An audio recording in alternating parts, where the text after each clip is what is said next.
I've got a hypothetical for you. Imagine you're at a dinner party. Someone hands you a cup of tea, you pick up a seemingly normal spoon and go to stir some sugar into said tea. And then the spoon just disappears. There's no magic involved or sleight of hand, the spoon melted right in front of you. This is a well-known prank among chemists, although I'm not sure if it was ever actually performed.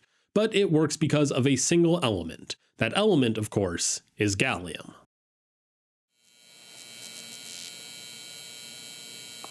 Hello and welcome to Meet the Elements, the series where I look at the stories of humanity through the lens of the periodic table. This time we're taking a look at gallium, a metal with such a low melting point, roughly 85 degrees Fahrenheit, that it will melt in your hand. But gallium was at the center of a feud between the experimental chemist who discovered it and the very creator of the periodic table, and that feud raises interesting questions about what it is that drives science forward. But before I get into that, make sure you subscribe and hit that notification bell so you don't miss future episodes of Meet the Elements. And now that you've done that, let's see how gallium played into the feud between two scientists. I've talked before about how Dmitri Mendeleev created the periodic table, and how he purposefully left gaps in his table where he predicted the existence of yet-to-be-discovered elements. In my recent episode covering scandium, I talked about how scandium was the first real evidence that Mendeleev's table was correct, because the properties scandium showed when it was discovered were nearly a perfect match to Mendeleev's predictions. But scandium was not the first element to be discovered after Mendeleev published his table.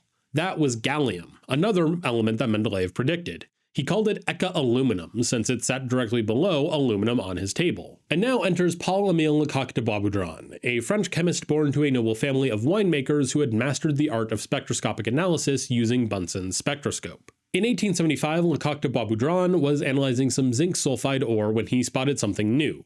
Two violet lines in the spectrum that didn't match anything currently known. He instantly knew it had to be a new element, and he was correct. He named the element gallium after Gallia, the Latin name for France, although there is a popular theory that he cheekily named the element after himself. Because in French, Lecoq translates to rooster, and the Latin word for rooster is gallus. But whether Lecoq de Boisboudran named this new element after himself has never been confirmed. Either way, Lecoq de Boisboudran announced his discovery to the world, and almost instantly, Dmitri Mendeleev came a-knockin'. Mendeleev tried to claim credit for discovering gallium since he had, more or less, accurately predicted its existence, but Lecoq de Boisboudran shot back that Mendeleev had done no actual work in the element's discovery. The pair continued to feud, debating each other in scientific journals in a very public and very sharp exchange. Lecoq de Boisboudran even went so far as to accuse Mendeleev of fraud.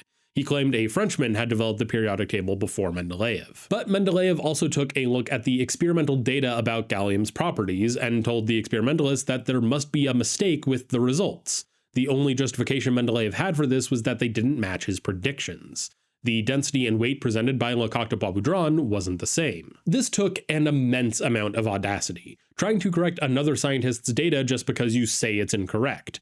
A theorist who had never touched gallium was trying to tell the experimentalist who discovered it that the data was wrong. But there's a catch with Mendeleev's sheer gall to do this. He was right. Lecoq de Boisboudran went back and repurified his samples and ran the measurements again. This time, the results matched Mendeleev's predictions. Lecoq de Boisboudran had actually found gallium, but Mendeleev had known it was there. And this brings us to a rather important question, one that still doesn't have a genuine answer. What is it that actually drives scientific progress? Is it theory, the elegant frameworks, the patterns, the predictions?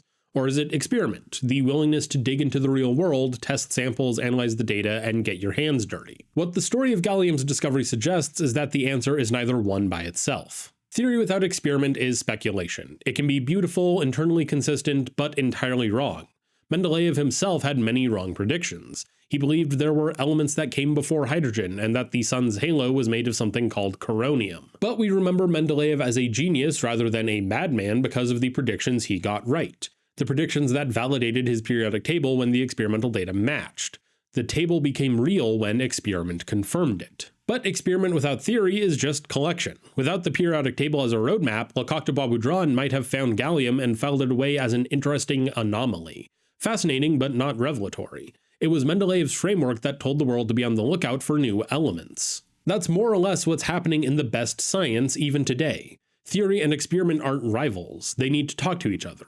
Each one gives the other meaning. The theorist draws the map, the experimentalist explores the territory. And if the territory is different from what the map shows, we redraw it. Of course, Gallium's story doesn't end with two feuding scientists and disappearing spoons. Gallium nitride was the material that revolutionized LEDs, specifically blue LEDs. When researchers finally cracked the problem of high-efficiency blue LEDs using gallium nitride, it completed the red-green-blue triad needed for full-color, energy-efficient lighting. Isamu Akasaki, Hiroshi Amano, and Shuji Nakamura received the 2014 Nobel Prize in Physics for their revolutionary work developing these LEDs. The displays you watch videos on, the lights in your home, the headlights on modern cars, they all contain gallium nitride. But gallium is also quite useful in certain biomedicine applications. In our bodies, gallium behaves as a sort of imposter element. It's chemically similar enough to iron that your body can't easily tell them apart. And that similarity means that processes that use iron will interact with in the same way with gallium.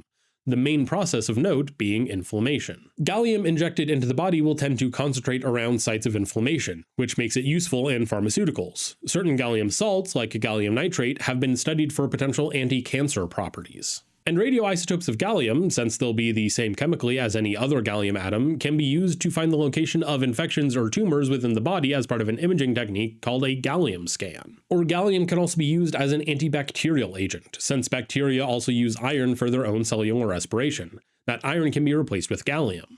But because gallium isn't conducive for that process, the bacteria can no longer function and dies. And these are only a couple uses that gallium has. The list can go on. So the next time you see a clip on TikTok or YouTube where gallium melts in someone's palm, remember what that element represents. It represents a French aristocrat who found it through his expertise in spectroscopy, and maybe named it after himself or maybe named it after his country. It represents a Russian theorist who had the audacity to tell its discoverer his measurements were wrong and was proven correct. And it represents the fact that the greatest arguments in science hardly end with a true winner, but they always end with a better understanding of how the world actually works. Gallium didn't necessarily confirm the periodic table, but it does help show what the periodic table can be, a predictive engine, a map drawn before the territory is explored. Thanks for watching. This kind of story, one about science as a mode of humanity's understanding, not simply a collection of facts, is always a joy to explore. But let me hear from you. If you have a favorite scientific prediction that turned out to be right, or maybe hilariously wrong,